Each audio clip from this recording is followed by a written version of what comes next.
You talking to yours? Hello. Are you talking to yours? Good morning, everyone. That's not how you really talk, Karen. Yes, it is. Good morning.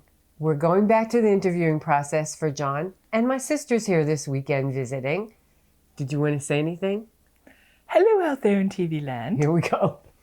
This interview is brought to you by Boris Karloff and the album Thriller. Thank you for blocking me. Oh, that was on purpose, Karen. I know. This is the Thriller. We're going back to the 1960 when Thriller first started. And we're watching some of the old scary movies we watched when I was 10 and she was much older. Okay, hit it, Karen. Okay. I'm going back to Jersey City. And when I Please. met my sister, How do you do? I was an only child for about 2.5 years. And then Mom came home from the hospital and I said, "Take her back, Mommy." And everybody got such a kick out of that, for sure. I didn't. But she was cute, I have to say. And we were like 2.5 years apart. I remember one of my memories I was saying to Patty earlier was when she fell off the bed and hit her head on the radiator. And I was so upset. I don't remember how old we were, but we were quite little. And I remember my grandma saying, "Patty's going to be okay." And she did really split her head open wide. She had quite a few stitches. And I remember saying a prayer to God that please bring her home and I'll be really nice to her. She didn't. And I was. And when she came home, they put her in a big wing chair and sat her down. She was all bandaged up. And, that's one of my earliest memories of our relationship together. I know I couldn't have been more than 8 because we moved out of Jersey City when I was 8 years old. And I was like 9 or 10. So, but you were much younger. I mean, it was much earlier because you were quite small. Anyhow, getting back to Jersey City, we were talking not too long ago, Patty and I, about roller skating. And they had these big slab sidewalks, which were always up. So you'd have Slate, to actually... gray slate. Yeah, you'd have to lift your legs up to skate. Otherwise, you would trip. And we do all these, actually we have it on film, skating down to, I guess that was Summit Avenue, making the turn, and there was this bottle factory on the corner that we'd always look in the windows and see the bottles going around on a conveyor belt. Do you remember that? And we could get soda there right from the window. It was like a half door, a Dutch door. And we could give them, I think it was a nickel or something. I don't remember, yeah. For a bottle of soda. But do you remember any of your friends in Jersey City? Because I was telling of some. See, I do remember. Karen remembers a lot more since she was so much older than I was. But I do remember Jessica and Mally we used to play with. And the Matson kids, Charlie Matson, Bobby Matson, and I forget the girl's name. They were actually, and I think I said this earlier, they were the landlord. We lived in a 2-family house. And they lived downstairs for a while. Jessica and Mally, by the way, I remembered their last name was Mandel. And supposedly Mally was your age. I say supposedly because I just happened to remember that. And Jessica was supposed to be my friend, but I wound up playing with the both of them. I don't know if I mentioned in an earlier thing that we did that I was very involved in the church. And my first boyfriend, I remember, his name was Robert Zay. And there's a lot of pictures of us. The minister's son, right? No. Oh, He just went to our church.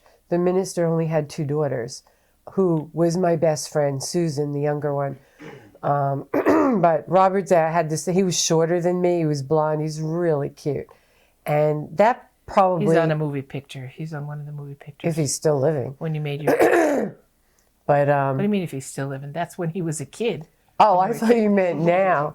Yeah, because they demolished the old church on the corner, and we're standing there in our choir robes watching all this. Right. I don't know if you remember that. Yes. But, So the movie. okay. Anyhow, yeah, so I was saying in other spots, all the birthday parties that I remember going to, and in those days you could walk by yourself. Your parents actually trusted you to go blocks and blocks. I walked like 12, 13 blocks to, I was saying, the library on Zabriskie Street, I remembered. All by myself. I thought I was so hot. And I'd walk down to the Munchinski's house. I forget what street they lived on. I'd like to hear what you have to say about Jersey City. Jersey City, here's what I remember about Jersey City. My mother always took us to the park, made sure we got outside, and we always walked up this wooden plank to go to the park. And the park had this little swimming pool for little kids. It was about maybe a foot deep, and we used to wade in the pool. And we always had those old-fashioned round cups of ice cream, half vanilla, half chocolate, and you got to eat it with a wooden spoon. What else do I remember about Jersey City? Walking up to Margie and Walter's house, whose children was Susan and Michael, and at the front of the bank they had these black wrought iron things we used to use as horses, sit on them and pretend we were riding horses. The front of the bank, did you say? I think it was a bank, wasn't it? Oh, because you went from Susan's to at the front of the bank. I'm going, did we pass a bank? Yeah, that's where we turned to go down her street. I don't remember that. That's funny how you remember different things. Yeah. We used to use those as horses. See, now I remember going up to their house. Do you remember you had to go up a lot of stairs? A lot of steps, yeah. Same thing with long staircase to walk up. And what else about Jersey City? There was a toy store there, packed into a very small square footage store. Was a ton of toys they just had, and you just walk in and you just stand there and look all around at all the toys they had. And then in Jersey City, you'd have to go like to each individual store for certain things. You go to the deli section. What was the name of that place where Aunt Dottie Clunk worked? She was the teller. I do remember that, though. I remember the guy behind there, I forget what his name was, always gave us a free piece of bologna when we came in. And there was sawdust on the floor, and it smelled like a meat market. It had the whole length of the store, of the one part of the store, was all cold cuts, what you call lunch meat nowadays. And she's into the foods. I always remember food. I do remember that. I remember we used to get free bologna. Yeah, but I remember sitting in there. Did we eat in there? Since I remember sitting in there, but I remember that where, boy, did you jog my memory, where she was the cashier. Mm-hmm. Wow, I would have never thought of that. Yep. Yeah, I remember going in there. That's before they had two cashiers there, I think. Before they, not like the cashiers where you have nowadays with the price belt and the price that automatically rings up and the belt. They didn't have that. You just had a way to, you slide the groceries down with your own hand, and then they punch in the old-fashioned registers. They push the button. 5 and 10 cent stores. That was so much fun going in there. I mean, just picture a small Walgreens would be. Do you remember that, going to the 5 and 10 cent store? It was like called Maze, one of them. One in the mall, there were quite a few. Yeah, but it was so different. Again, wooden floors, like the dirty wooden floors. I mean, and everything like in open bins, maybe like a dollar store would be today, and even, just so casual. I remember that. I remember the toy store, and that you had to go. And then outside the market, outside what we call the market, which was the deli, they would have the fruit place next to it. And they would have all the baskets and out, sort of like the early 1900s in New York, when people would come and have a market there with fruits, all different kinds of fruits lined up outside of the store, and people would come by and pick the fruit that they wanted. How about the old-fashioned movie theaters? Oh, yeah. And those were the Stanley was one movie theater. One of them was redone with all the original. But the Stanley, what was the other two movie theaters? Doesn't matter. We had three movie theaters we used to go to, and I was just telling you before. We used to get a cartoon, and we used to get double features. I don't know how much they were at the time, maybe a quarter or something like that. Could spend a whole afternoon there. But in recent years, in the last 10 or 20 years, Jehovah's Witnesses took one of those theaters in Jersey City, completely redid the whole thing with all the original doorknobs, light fixtures and everything, through volunteer work, and that's where they have their conferences now. I think they made the orchestra pit a place to be baptized. You can go and see it in Jersey City and see all the original hardware and paint and everything. What other family was in Jersey City? I'd like to know who else who was see, living where and. John's more interested in our Well, lives, I'd like to know, have a yeah. slice of your life when you were younger. Yeah, he wants to I don't know about it. what you Those are the remember, two what you things- did, yeah. The two And things I'm interested in, mostly, is what life was like back then for you guys when you were younger, Right. before us, and family. and as far back genealogy that I can get is what two things. So and wherever location. I don't know where anyone grew up. I don't know where anyone's from. Well, I was telling you- 133 North Street was our address. Oh, I couldn't remember the address. And we used to have, in 133. front of our house, was this huge, it looked like a cement fountain. But on top of the fountain was a big globe. And in the globe were marbles were set there. And people used to come and try to dig the marbles out of there. Do you remember that? Mm-hmm. And Susan, the Munchinskys, Susan, Michael, and their parents, Marge and Walter, used to live there. That was before. Yeah, I was telling him that, yeah. Before Matson's? Matson's used to rent that to them. They didn't live in the house. But see, I don't think Patty will. Do you remember? I told him that Grandpa Lohse, Grandpa Albus, Mom's parents, I told him all where they lived. They all lived in the city, but I don't know if you knew that. Aunt Emma and Uncle Dolph, you probably, across the street. Aunt Irene and Uncle Charlie lived across the street. Above, I didn't say that. Above Aunt Emma and Uncle Dolph. Above Aunt Emma and Uncle Dolph. See? I don't remember the Aunt Irene living there. Yeah. I don't know last names. Kaufman. Well, Irene. When Aunt Irene and Uncle Charlie got married, they rented an apartment above Aunt Emma and Uncle Dolph. I believe Aunt Emma and Uncle Dolph owned that house and rented the upstairs, okay? In Jersey City, like I was telling you, there are 2 and 3 family houses, or they're originally one big home, and the people would separate and make where 2 and 3 families could live in it. Like I explained with Grandpa Lohse's house, how his bathroom was on another floor from where his living area was, and his bedroom, etc. But a lot of the family, both sides, lived in Jersey City, especially in the early years. Like I said, my dad's father, his brothers, everyone lived in Jersey City. And then little by little they moved out. I don't know if you remember, like Grandpa Albus lived in there and owned homes in there. He was in real estate, I remember going to see Grandpa Albus when he was in the old folks home. Right. But I mean, that's Park. Right. They used to have a German folk fest or Oktoberfest in Schutzen Park in Jersey City. Journal Square. Oh, it was Journal I Square. think it was Journal Square. And we used to go to that every year, and we used to visit him.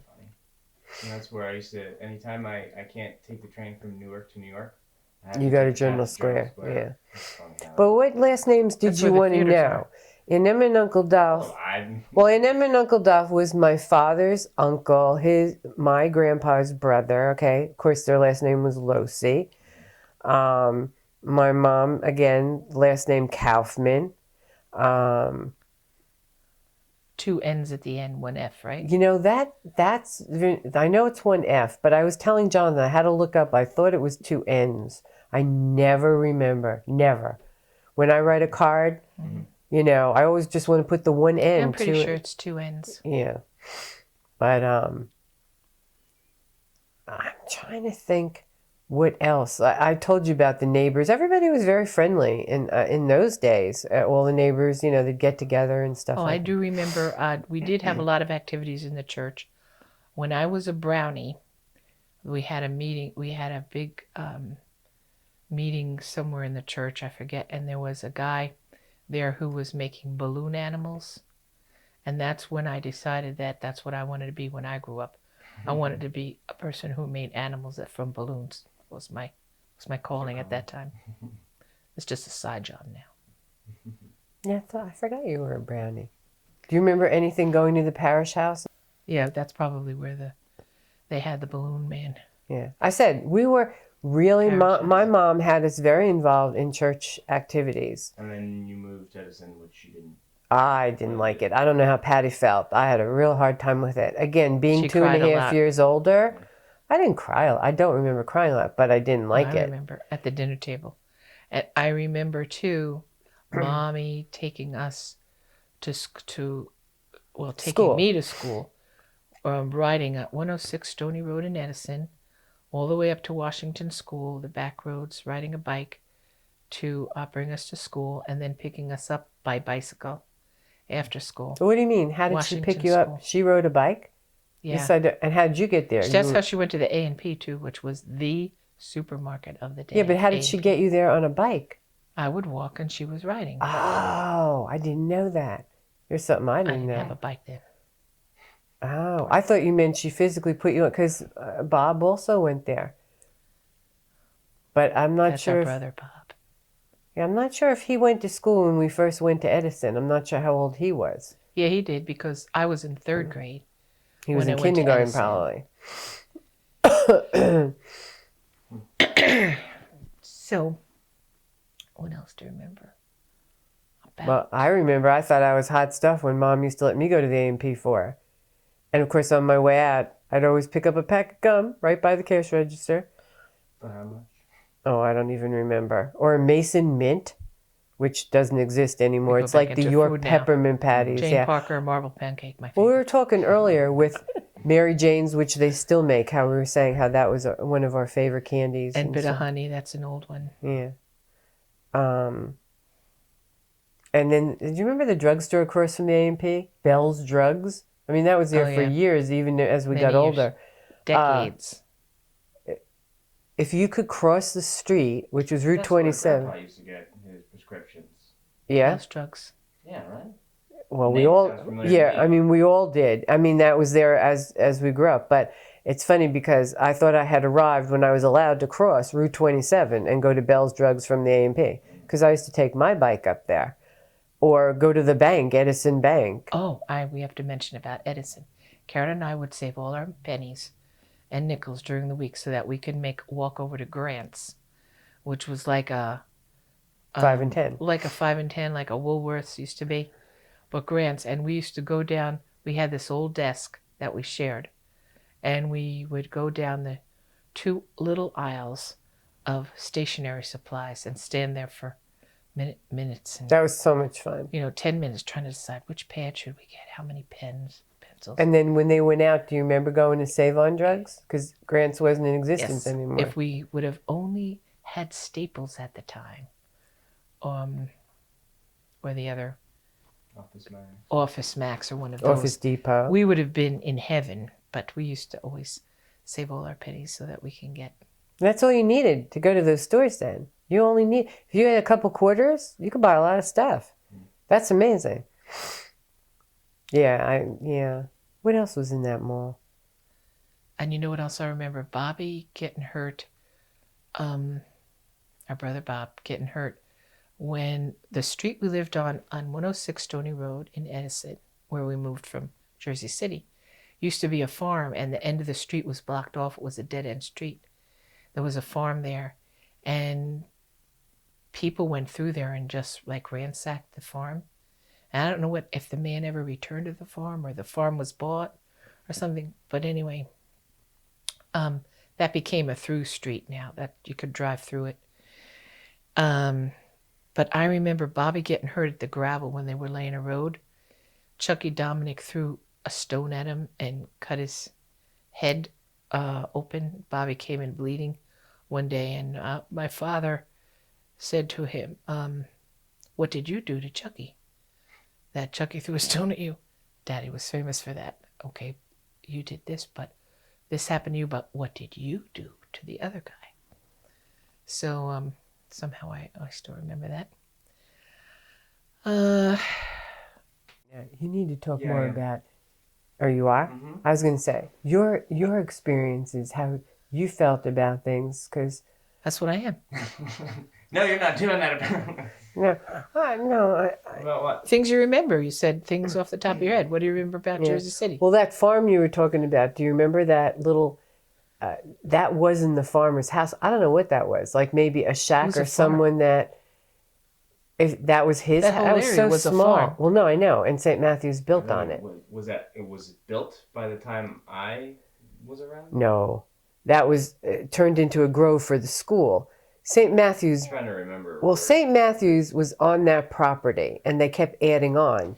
They bought the Well, the farm farm to was build the across- church. And No, then, the farm was across the street from the church. Yeah. Are we on now? but they didn't own that piece. They bought it later and made a grove with swings and made a playground out of it. That was And on the not same that. side, but the farmhouse was across the street. Remember all those new homes went up? in that Oh, full- you're right. You're right. I wasn't thinking of that. I'm thinking of that small, that must have been like, don't you remember on a the left shack. side it was like a shack? Like Yeah, there maybe was a someone that shack. helped him live there? I forgot about that. Yeah, Very that's good. I forgot about the farmhouse. That's so funny. It was the other one that we used Okay, to I'm go into in. farmhouses, she's We into actually shacks. went in that little house and there was like old furniture in there and it was all knocked apart. See, until you just said that, you're right. That farmhouse sat there for a while. It was a big old house. I forgot about that. Kids used to say it was haunted and dare you to go in there and stuff like And that. talking about the We had one of farmhouse. those in this neighborhood. Yeah, it brings us back to the first house, not the new houses they put up there, but Tafuni's lived on the end of our development. These are, when we first moved there, everybody, like any new development, I think everybody wants to meet one another. And when you all move in at the same time, and we had a lot of friends there. I mean, everybody was around the same age. That's what's nice about moving into a new development. Usually, you get people, the parents were all around the same age. Most and of had them little- went to most of the kids though went to the Catholic Yeah, school. you're right. But there were two Protestants, of which we were one, and the Ellises across the street, and one Jewish guy in back of us. He was all by himself. Yeah, so we, at that age too, you start talking about religion to each other and stuff. Well, a lot in those days. I remember that. Nobody does that anymore. It's everybody. It's Not very when diverse. no, I'm saying when we were young, that seemed to just be such a big issue, and I don't mean in a bad sense. That's when you always heard on the news about in Ireland, the Protestants and the Catholics fighting. That was the big news topic at that time. But you know, kids right away you say, "What are you? What religion are you?" I don't know why. I mean, you don't ask. I don't ask people that today for sure. It doesn't really matter. Just like a lot of other things don't. They don't matter. You know, like friends, relationships. That's still quite. yeah. I mean, and back in the day, I mean, everything mattered. And I don't mean in a negative sense, but people religion were more had sensitive. more of an importance at that time. Yeah. And it doesn't, unfortunately, to a lot of people nowadays. But you know, I'm just thinking of all the kids and stuff. I thought I would have loved to gone where everybody else went to school. We really were. Yeah, they got a lot of Catholic days off for Holy Well, something that's not day. why I wanted to, you know. But what I wanted to we used to get very involved with a lot of things in that school. Whatever they had, we could go Move to. that wire off your arm. You keep moving your arm. Oh, really? I'm Yeah. sorry. She's so polite when she's on camera. I'm always so sorry. polite. Is my cord all right? Your cord's great. It I remember about St. Matthew's School. When I would be walking to school, to the regular public school, I'd have to walk past the Catholic school. And they wore uniforms, so it was obvious I was not a member of that school. But I remember this one nun who had these kids on her arms and stuff, yelling and screaming at me because I didn't stop to offer to walk her across the street. And I thought, this is a nun? That yells and screams at somebody who doesn't go to that school? Supposed to stop and walk her across the street. I guess that was the thing that the little Catholic kids did. Where's Sister So-and-so? Let me grab this for you. Let me escort you. So I tried to find a different route to school, needless to say. I remember that. I remember our parents used to have parties in the basement with the neighbors. Here's something you said about Grandma.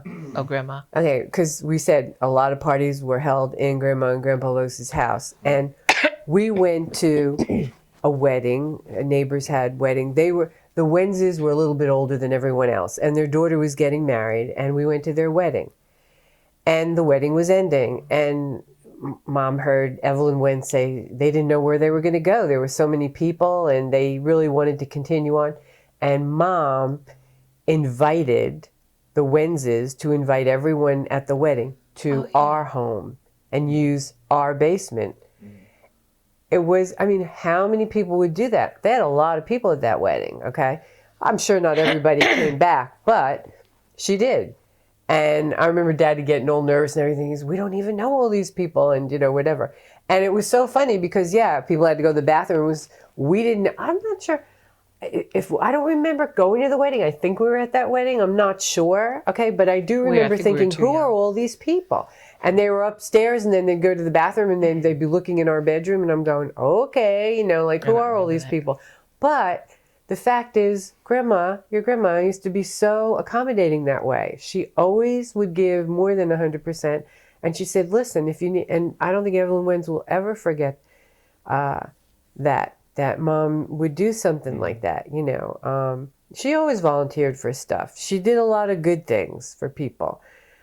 Even when she got really sick and Grandpa was getting a little upset with her, she'd be feeling sorry for people. And, I mean, they had a good life and whatever. They didn't have a lot of money. And Grandma would be saying, like, the girl across the street was having a rough time and she had a little girl and stuff. And she'd be giving money to people and saying, and even possessions of hers, and saying, here, take this. You could use this, whatever. And my dad said to her one time, it's not like I'm still here, like, but she enjoyed giving of herself. Do you remember that? And I don't know.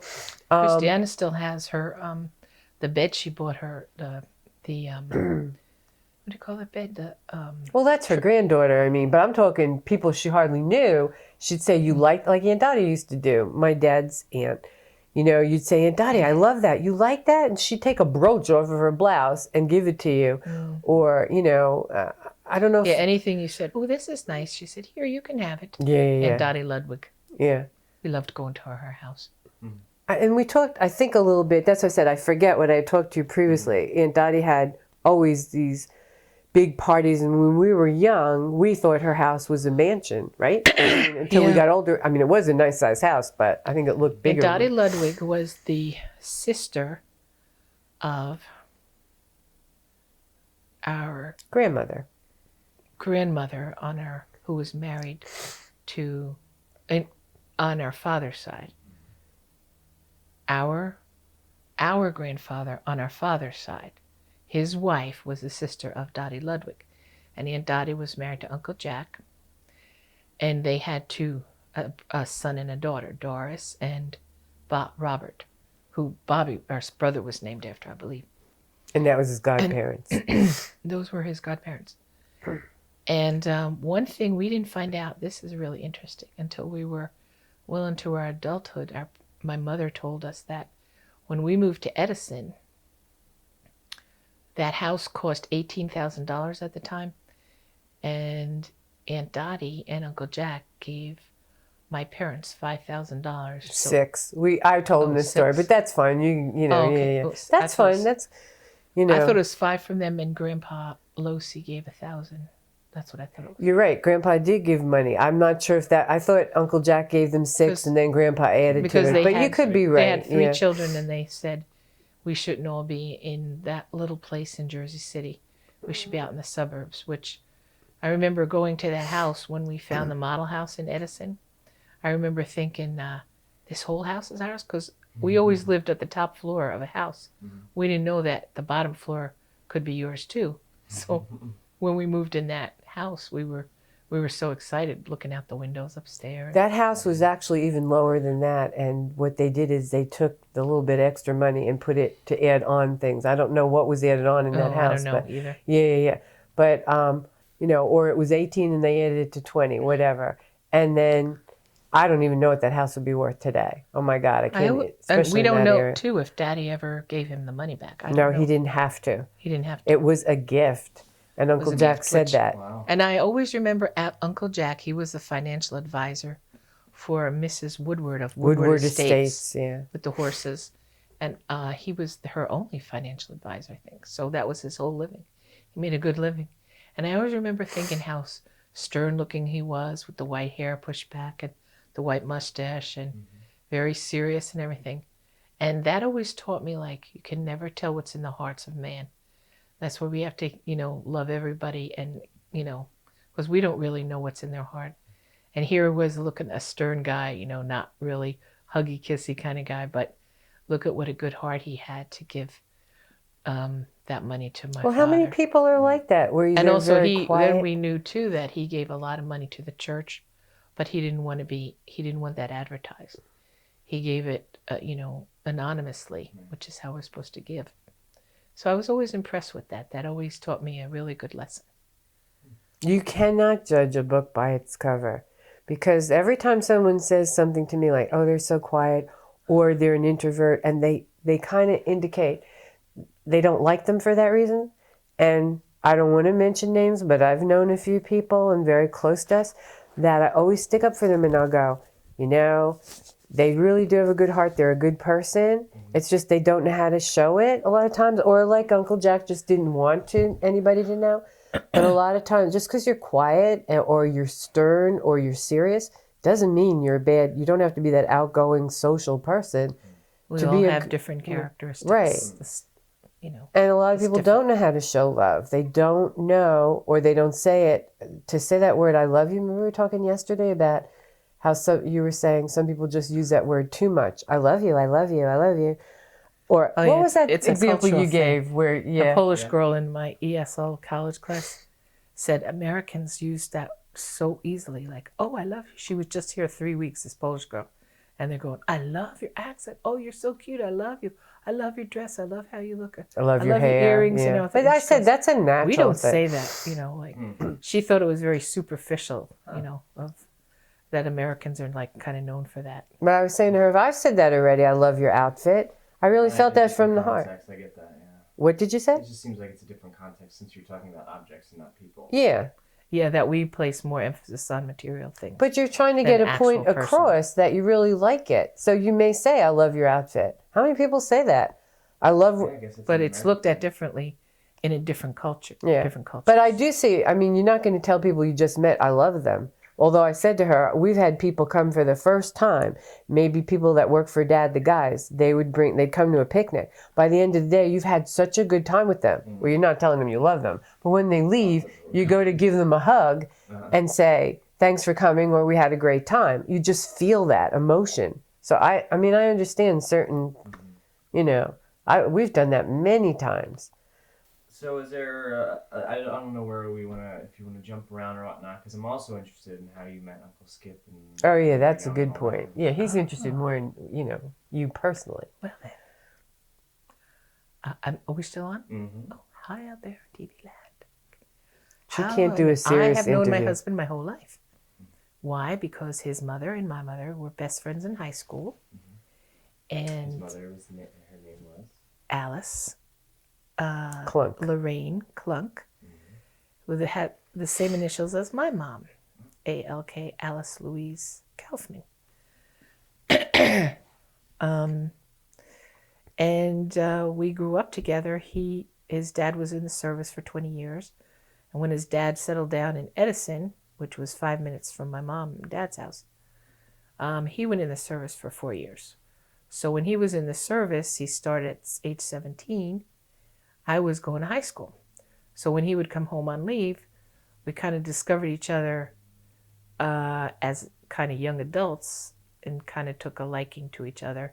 Went out to the movies together as like cousins first. After, I may add, she was always over his house, painting the fence, right? In the back I would find a reason to be there. Stop by. And whenever I would stop by and just say hello or something. Mm-hmm. His mom would invite me to dinner, and then after dinner, Skip would always sit on the couch and read the paper, and he'd look at the movies. He goes, oh, this is playing or that's playing. I go, oh, I heard that was really good. And he would say, oh, you want to go? Because he didn't know that many people if he was, home on leave or something.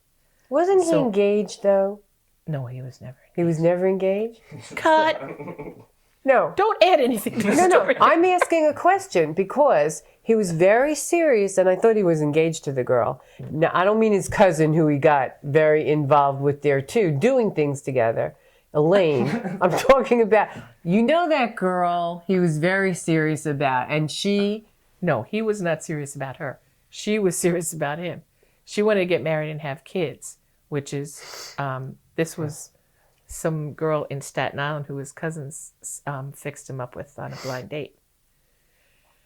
And she wanted to, just get married and have kids, and he had college ahead of him and everything, and they didn't really see eye to eye on that.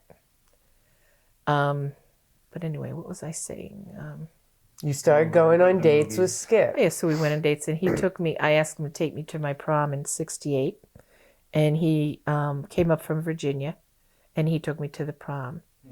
And then he started going to Middlesex County College in Edison, and was in the fraternity, the veterans fraternity. And they used to have parties and stuff, and Jeannie and I would go to the party. And then one time he was... Tell him who Jeannie is. Jeannie was my best friend from grade school, who later married my husband's cousin, Steve. So anyway, I used to go to the fraternity parties, and this one time he was having a few too many to drink, and he was telling me how much he thought about me, and how much he liked me and everything. And I remember going home thinking, oh wow, we're going to be dating now. And then he didn't call me for months, and I'm like, what's going on, So I went over there one time, and I was talking to him, and about what happened and everything, and he said, well, he didn't want to get serious or anything because he had school ahead of him, and he was going to Middlesex County College, and then he went later to Yankton, South Dakota, Yankton College, with the then famous football player Lyle Alzado, who he didn't care too much for. But anyway, that's another story. But that's around that time, 60. We got married in 71. So, anyway, so then we said, okay, well, we could still go out, as friends and stuff like that. And then when he went out to Yankton, South Dakota, he was going to go there because he could get a double degree, international relations and political science. And so it wasn't long before he was out there, and I guess he was missing being home. And he drew me a little map of the marriage student dorms and told me all about it and stuff like that. And then he asked me to marry him in December of 70, and when he was home at Christmas. And it was after that he sent me the marriage student dorm diagram and stuff. I was going to say, he sent you that before yesterday. It was $60 a month for a marriage student dorm, hot and cold running roaches in South Dakota, and that's where we lived for his last school year, marriage student dorm. And then after that, we lived with my parents when we came back. And then the rest is history. And now this August, which is today is April 3rd, 2011. He is right now in Italy for a month. I sent him on a nice little vacation. And we will be married 40 years in August 7th. Okay, need water. Are you going to pass out? No, my throat's getting scratchy. Is that yours? You want me to get you one? My father made my mother a bracelet when they were going together in high school in metal shop. How did you It's like come across? I've never seen, even Mommy never showed me. How did you come across it? This is like... I guess Mommy gave it to me at some time. It's amazing I left very early in life to get married, and then this one wound up and my mom's thing was... She's got all the cut glass. This is what my mom would say, well, but you always liked modern. I said, but Mom, that doesn't mean that I don't want something from history.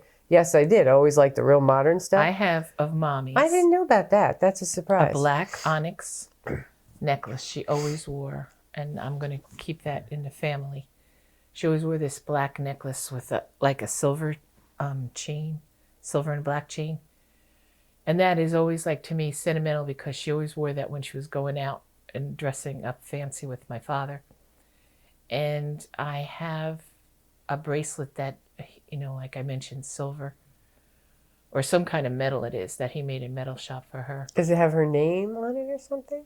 I think I'm not sure if it has an engraving. I haven't seen it in a while. It's in my jewelry box, packed away. What? For me to be my age and learn that, I never knew that he made. So I never heard about it. It's a surprise, wow, I don't know this, Well, can you tell me when they met and got together? I don't know any of that either. Yeah, let's see your version, because I did talk about it. I just remember Mommy saying she used to sit on the porch when Daddy used to walk by. Because why did he walk by? Was it newspapers?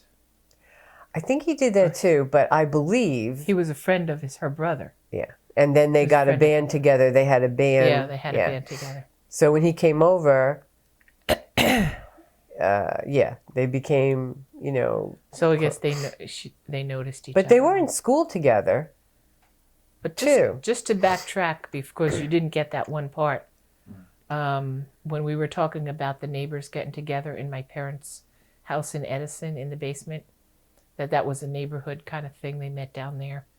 All the neighbors met and had parties. My father used to put on skits with Otto and Harold. Otto was the drummer, Otto Leiser, and Harold Kroonquist was the guitarist. And my father used to have a suitcase filled with props, like the eyeballs that came down with the glasses on the springs, and wigs, and women's dresses and things like that they used to dress up.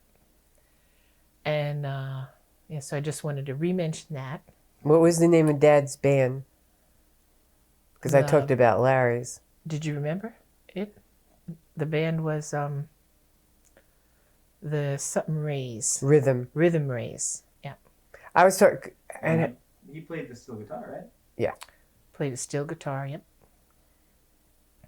Originally in the band, though, there was a guy. It was Uncle Charlie's brother-in-law, I believe, Aunt Irene's brother. In the original band, I remember him. He was tall, thin, with a mustache. I forget. Pat, I think his name was, or her brother-in-law. It was her sister Judy's husband, maybe, in the original band, Uncle Charlie. And of course, they moved to Pennsylvania, so that's how my dad formed another group, but was with those people for years, Now, what were we just talking about? You were going to say about Skip being in the Army. Yeah, and then another thing I wanted to say, when my husband, Vince, or he's known in this family, Skip, was in the service for 4 years. He enlisted after his father had retired. He was in intelligence, and he was the youngest sergeant in all of Southeast Asia. That was when the Vietnam War was on. At the time when he was the youngest sergeant in the whole of all Southeast Asia. Wow. What countries did 18 he years go old. into? Do you know? Or do you remember? Thailand, Cambodia, Vietnam. But he wasn't in a job active as like, duty, yeah. I think it had to do with decoding messages and things like that. So he, for a long time, was not able to travel in those countries, because after you're in intelligence, you can't travel there in case they get a hold of you, Right. and they That's interesting. question you. Yeah. There's a lot of stories with our spouses, okay? Because you don't think, and you don't get the chance, when you get together, a lot of times you're with other family, to talk about stuff like that, right? Mm-hmm. So it's interesting. He could never really tell me what he did. Yeah. Still, he That's tells cool. me a very limited amount, but it had to do with decoding messages and things. And his friend that he met in the service, he's still friends with Joe Cummins Oh, I remember that name. from Virginia, West Virginia. He still is in contact with.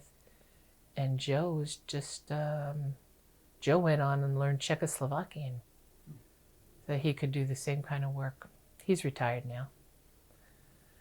So how long was he in the service total? 4 years. When you enlisted then, it was for 4 years. Either they traveled together. And when you enlisted, you had a choice of where you wanted to go.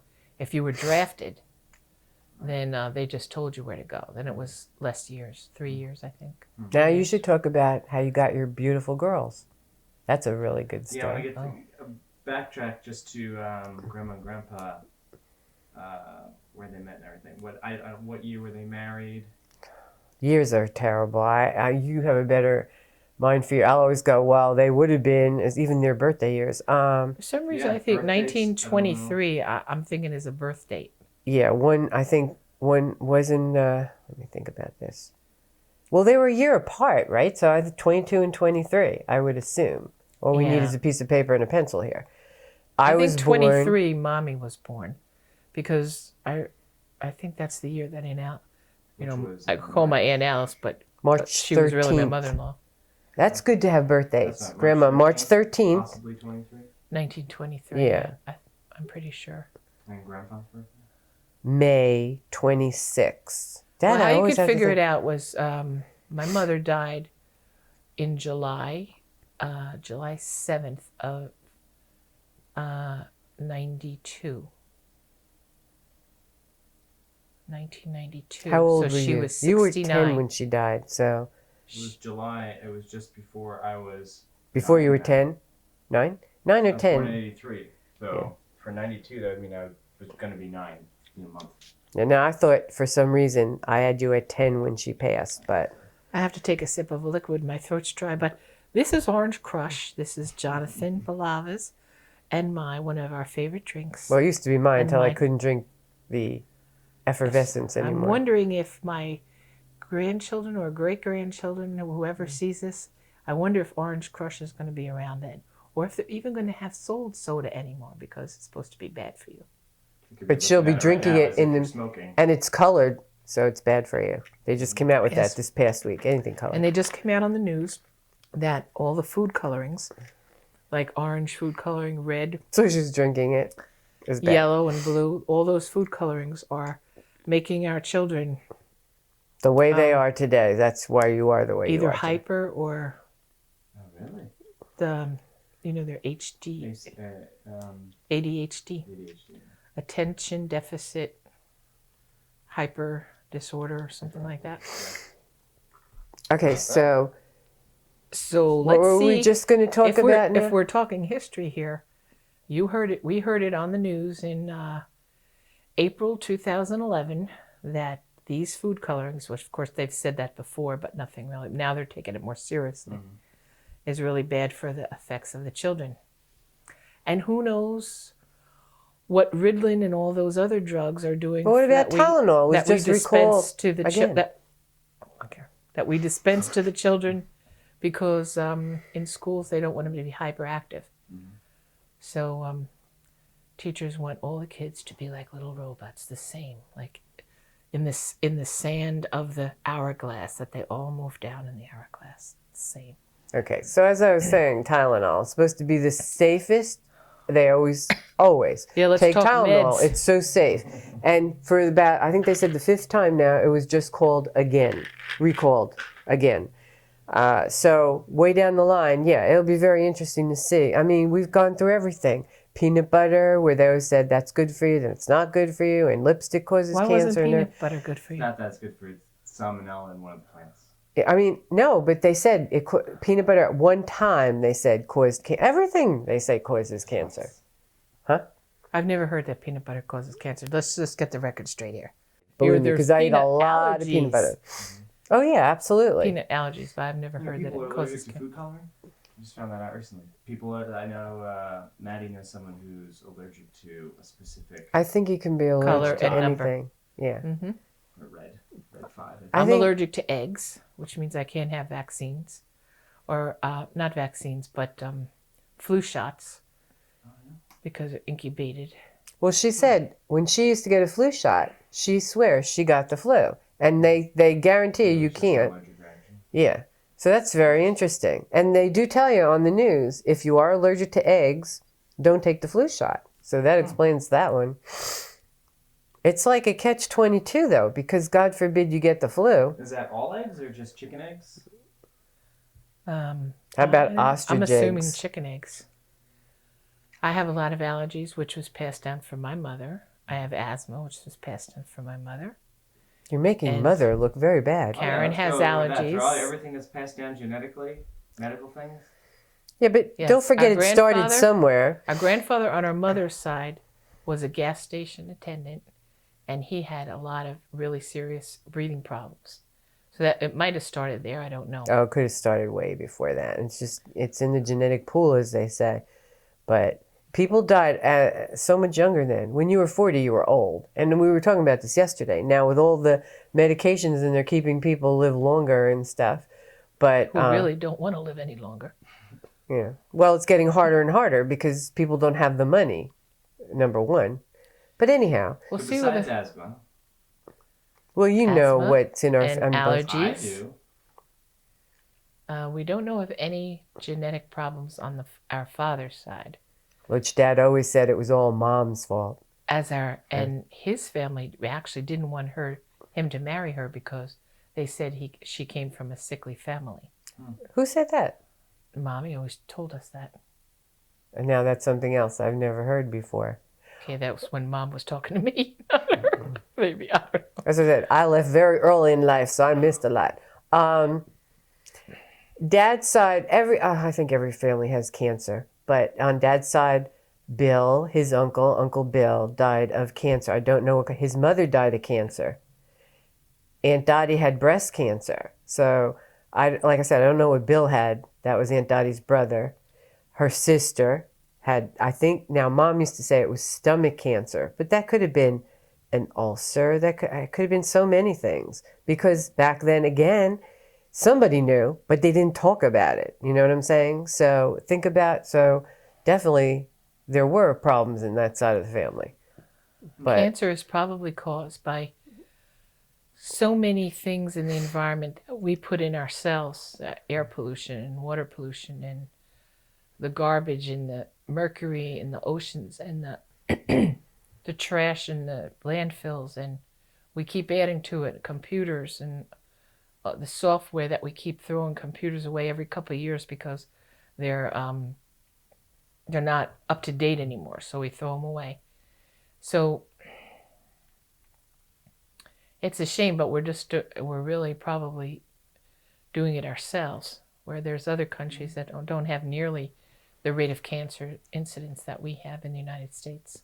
okay, let's get back to you because you're not always here. We are the greatest. The United States at this time is the greatest country in the sense that they have more trash that they have to get rid of than, even though other countries like China has millions more people, and India. But because we have so much consumerism, we eject all our garbage into the oceans and under the landfills and everything that we're the worst pollutants of any country in the whole world. Sad to say. I hope things change, great-grandchildren out there. Hope things have changed. We use your bags, your grocery bags, cloth bags. Okay, The grocery bags, by the way, have cancer-causing agent in it. Those recyclable bags. I remember you telling me that. Should we talk about what's in the news? No. At this time in April 2011? Yeah. I thought you said I got a cake. You can't. I'm buying you lunch, but you have to go get it. That's fine with me. Oh, he never minds. He's a sweet. Well, we were going to order it and have it delivered.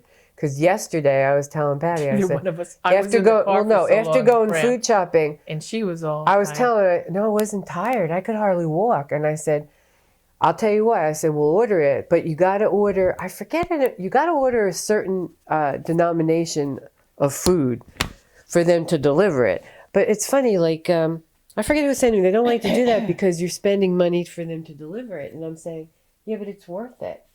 So you give him a tip. Like we give 20%, John and I. To us, it's worth it. But usually when he's here, he'll say. He's really good that way. Did you get that? Yes, I did. I figured Say you did. goodbye on your microphone. Till the next time. Bye. Till the next time. We're going to talk about the news. Libya and Gaddafi and the earthquake, the biggest catastrophe in Japan, the tsunami in Japan, and the fact that it moved 8 feet, the whole country. There might not even be a Japan for who's ever watching this. I thought you were going to say there may not be a Japan by the time we get talking about it. Okay, signing out. Bye-bye now. John, don't you have a battery backup? An extra battery? Yeah. Not. That would be worth it. Because like last time, I really got into this, and then his battery died, and I'm going, oh. Well, how long does it take to charge it up? No one knows what I look like. Thank goodness. No, kidding. You could be the great-grandfather of somebody. Since you set up all this stuff, don't you want to stay and like recharge your battery and do another thing? I'll be doing another day.